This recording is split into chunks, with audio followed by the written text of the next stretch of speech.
Hello friends and welcome back to my channel. Well, today we're going to work on Fort Worth Fabric Studios Winter's Night Mystery Sew Along, week number 2. Last week was all the cutting, and this week we're going to sew the first block, the snowflake block. So stay tuned and sew along with me.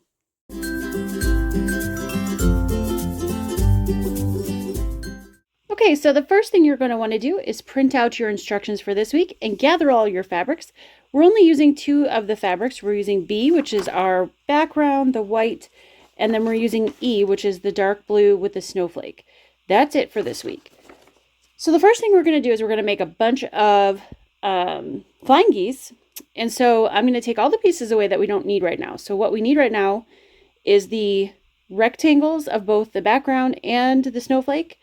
And then the little squares, 2 per flying geese of the snowflake and 2 background for that piece. So I'm going to take away these squares. These are going to be the corners of the block, so I'm going to put that aside for later. And this piece right here is going to be the center of the block, which will be snowballed with these. So I'm going to put that aside for later as well. So you're going to make 4 each of these, 4 of the rectangle blue and 4 of the rectangle background per block, and we have to make 2 blocks this week, 2 of the snowflake blocks. So let's go ahead and get started with these flying geese. I'm going to show you 1 of each color, and then I'm going to let you do the rest on your own. Okay, so I'm going to grab my rectangle and my square, and I'm going to lay that right on top. Now, if you are newer to making flying geese, you might want to draw a line from corner to corner. But I have this handy seam guide tape right here on my machine, so I'm just going to follow that. And we're going to sew diagonally from the top left corner to the bottom right corner to make this flying geese. And just make sure your piece doesn't move. You can pin it if you like. Y'all know that if you've been here for any length of time, I'm not a pinner. But you do what works for you. I just don't like to bleed on my fabric. So if you're making, I'm only making 1 of each color with you today, but if you're making all your flying geese at one time, it is helpful to chain piece. And if you don't know what chain piecing is because you're newer to quilting, because I know there's a lot of new people out there, that just means I'm not going to cut my thread between each little unit here. I'm just going to keep sewing until I've got them all sewn together, and then we'll cut them apart. Yep, we do that. We cut little pieces of fabric just to sew it together and cut it apart again.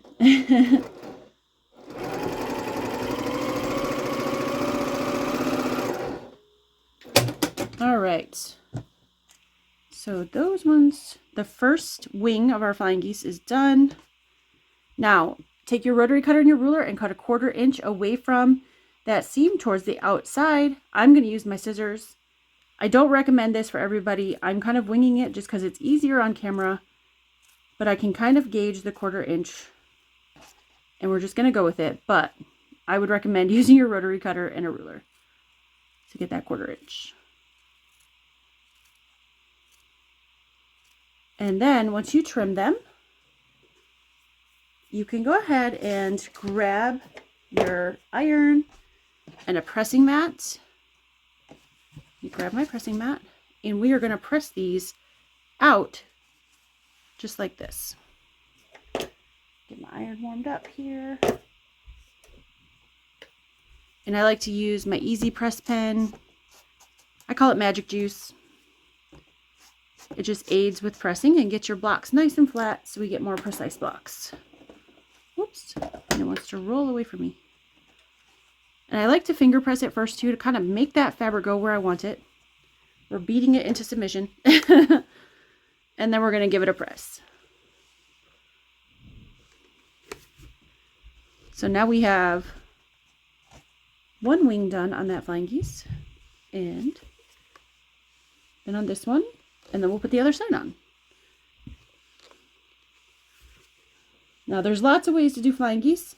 But this I feel like is the simplest way for beginners. So I'm glad that the pattern was written this way.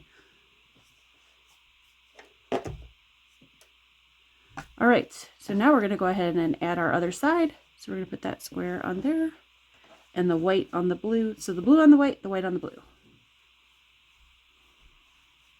And again, I'm going to chain piece these. And if you're doing them all at once, you should have 8 pieces altogether per block. Or if you're doing both blocks at the same time, which you can as well, you'll have 16 flying geese to make.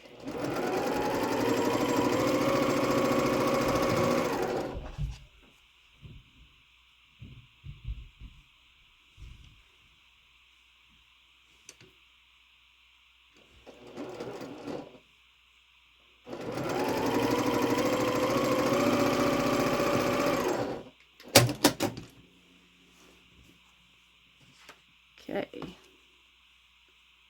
cut that excess thread. I'm going to cut those apart and then again trim these 1/4 inch towards the outside.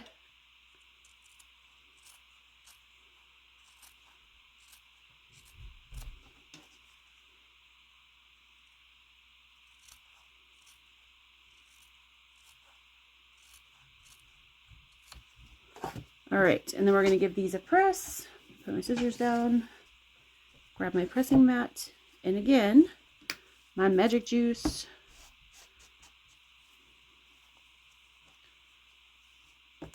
And press them towards the outside.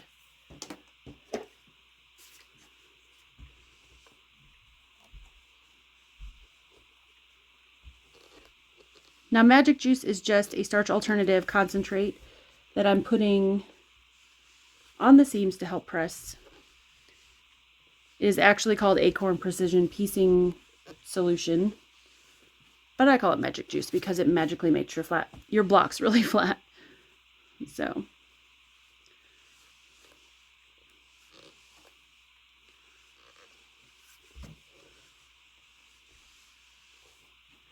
all right.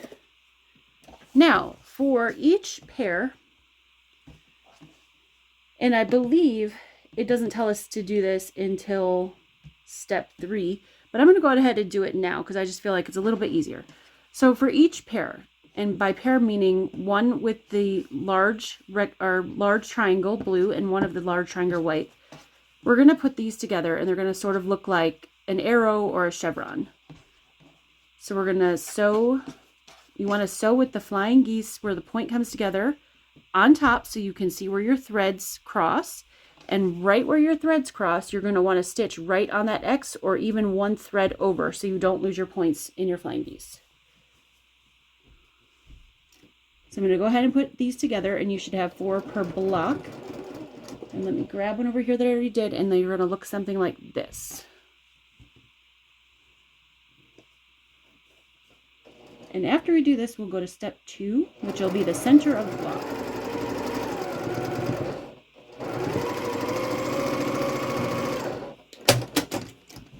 Okay, so, yep, I've got a point right there. Nice point. I'm going to put this guy aside. I'm going to press this one, and then we'll put him aside. And then we'll do the center of our block, which is basically a square and a square.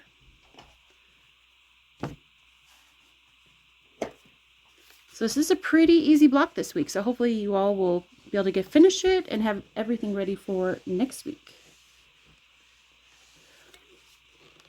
And we have 2 of these blocks to make all together. And these blocks should be 12.5 inches in size, just so you're aware if you want to measure these as you go. So these should be 4.5 inch units. So, all right. So we've got our chevrons done, or arrows, whichever one you want to call it. So here is the center of our block, and we are going to sew on all 4 corners a square to the big square. So we can do 2 at a time. We could do the opposite corners, and then we're going to trim them and press them out, and then we could do the other opposite corners. Now again, if you would like to draw a line corner to corner, go ahead and do that. I have my seam guide tape, so I don't need to do that, but you might want to.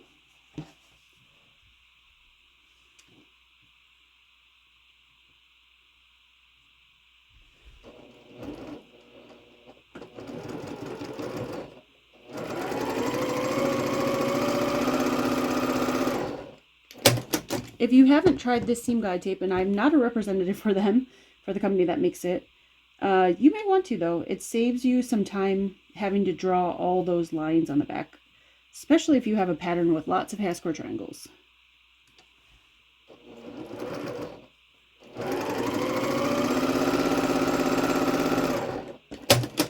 All right, so I've attached both of those. Again, I'm going to cut this away 1/4 inch. Use your rotary cutter and your ruler.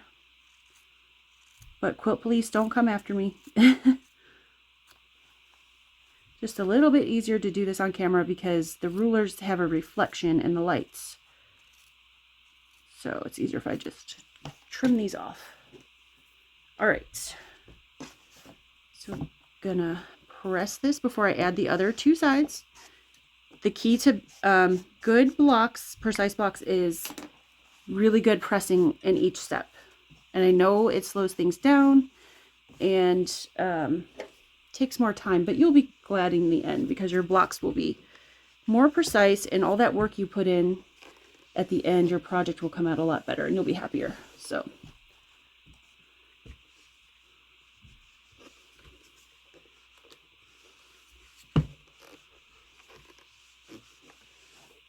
all right. And if you don't like pressing and trimming, maybe you have a friend in the quilting world that does, and they can do it for you and you can sew. All right, so now I'm just going to add these squares to the other 2 sides, and then we'll have our centerpiece done.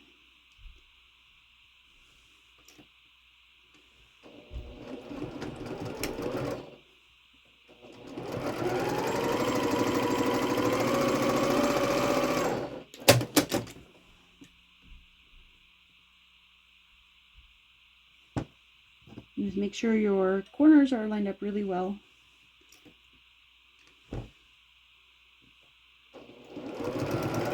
You can always use your seam ripper, but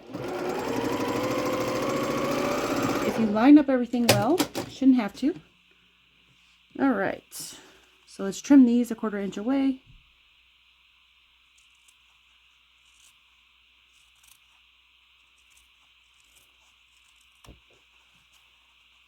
And don't be afraid if you make a mistake, you can rip things out.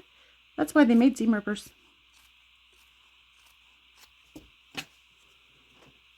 All right. So you should have something that sort of looks like this. See the square inside the square. We're going to magic juice this and press it. Now I'm showing you this way of magic juice because I've had a lot of people say, oh, I've seen you put magic juice on the seam back there where I sewed or on the front of fabric. So yes, you can do it either way if you use this. I'm not saying you have to use this.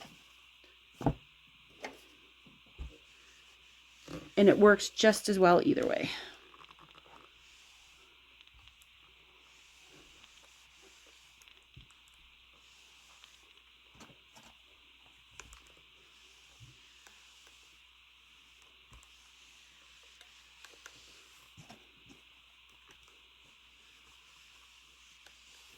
All right. Ooh, that's pretty. I don't know if you guys can see the sparkle in that fabric, but it's gorgeous. All right, so now we're going to put all these elements together to make our block. So what we're going to do is we're going to make 2 rows like this, 1 chevron in the middle and 2 of these solid squares. So I've done the first row. Then this is going to be our center. We're going to add these little arrows or chevrons to either side of the center. And then I'm going to repeat this row down here on the bottom to finish out this block. Okay, so let's go ahead and sew this bottom row together. And the top row I pressed out towards the solid squares, so I'm going to do that on the bottom row, and then the middle row will press in, so each row nests really well together.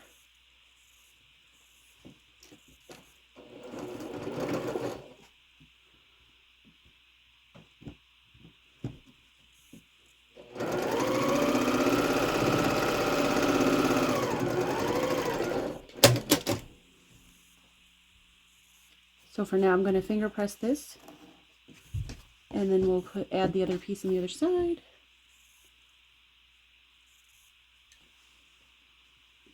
And then I'll sew that middle row together too before we press these. That way I'm only getting out the iron and the mat. Well, eliminate 1 step. Instead of giving it out twice, we'll just get it out once. Okay. So that's the bottom row. We've got the top row and the bottom row, and then we're going to do the center row. Now, these both have flying geese points, so we're just going to do the best we can not to lose our points.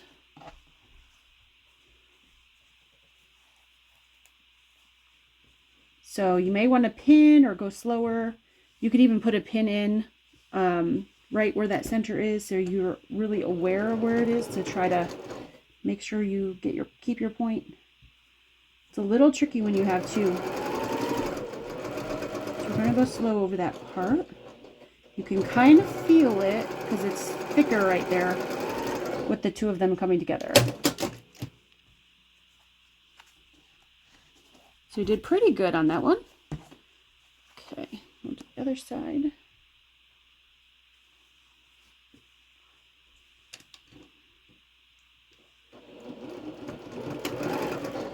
But don't panic about it, it's just fabric. If it doesn't work out, you could take that seam back out and fix it. Or just leave it. All right, there we go. So there are our 3 rows. I'm going to press these 2. I've already pressed this one, and then we'll put the rows together to make the block. So let's go ahead and do that. Again, I'm going to press this center one in. Now this is going to be really thick right here. That's where the magic juice really helps, because it'll help really tamper that down. It's just because we have those 2 flying geese coming together, so it's a lot of seams coming together. Now, if you're somebody who likes to press open, that might be a good place to press open. I don't particularly like to press open unless it's paper piecing and I need to. Just because I am a long arm quilter and I've seen some disasters with people's quilts when they have pressed open where the seams pop. So that's my reasoning, but this is your piece, so do what you like best. Yep, that seam decided to go the wrong way. There we go. Oh, this is going to be, I think, a beautiful runner with all these gorgeous, gorgeous fabrics. Okay, I'm going to juice this guy. This one's a little bit easier to press because we have one solid piece on either side. We don't have 2 flying geese units coming together.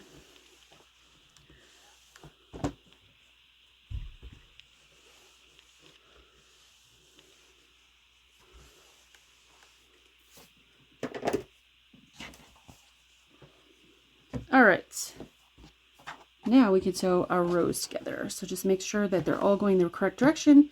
The chevrons or arrows should be pointing all in towards the center. And I'm just going to lay this one on top of the middle. And then when I was talking earlier about nesting seams, because we pressed the center in and the bottom out, when you get to this seam right here where the 2 match up, they should snug up right together to each other. They're feeling the love. They're snuggling up. So you can pin right there at that intersection, or you can take a walk on the wild side like I do and just hope that you get them snuggled up and they stay there. That's usually what I do. And I just sort of hold them down as long as I can.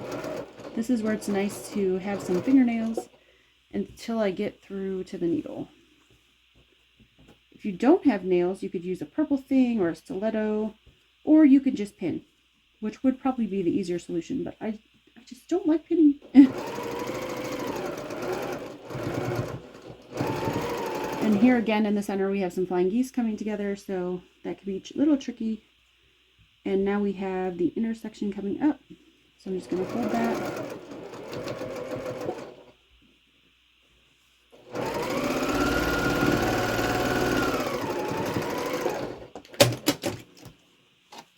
I just want you to see that you don't need all the tools and all the things. You can use what you have, your fingers.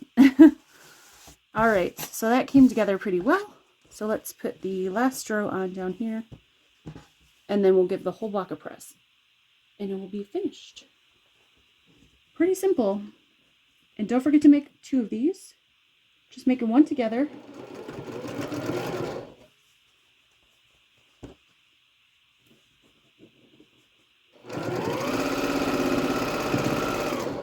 Again, I'm just feeling to nest those seams. I'm going to hold on to that until I get it under the needle. There we go. And again, you have 2 flying geese coming together right here, so that gets a little tricky.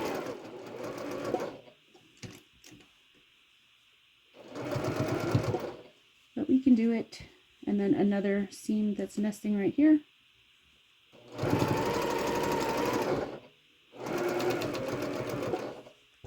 And then finish it out.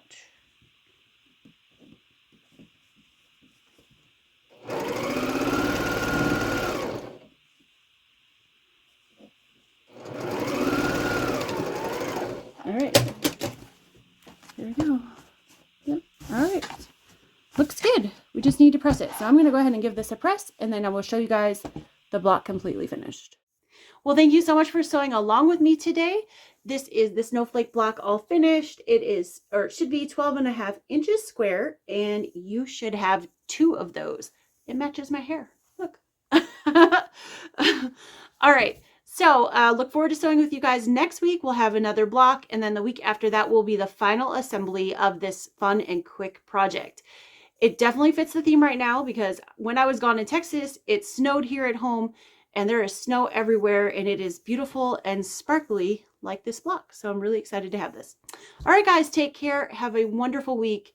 Stay safe and warm, and keep stitching. See you soon. Bye.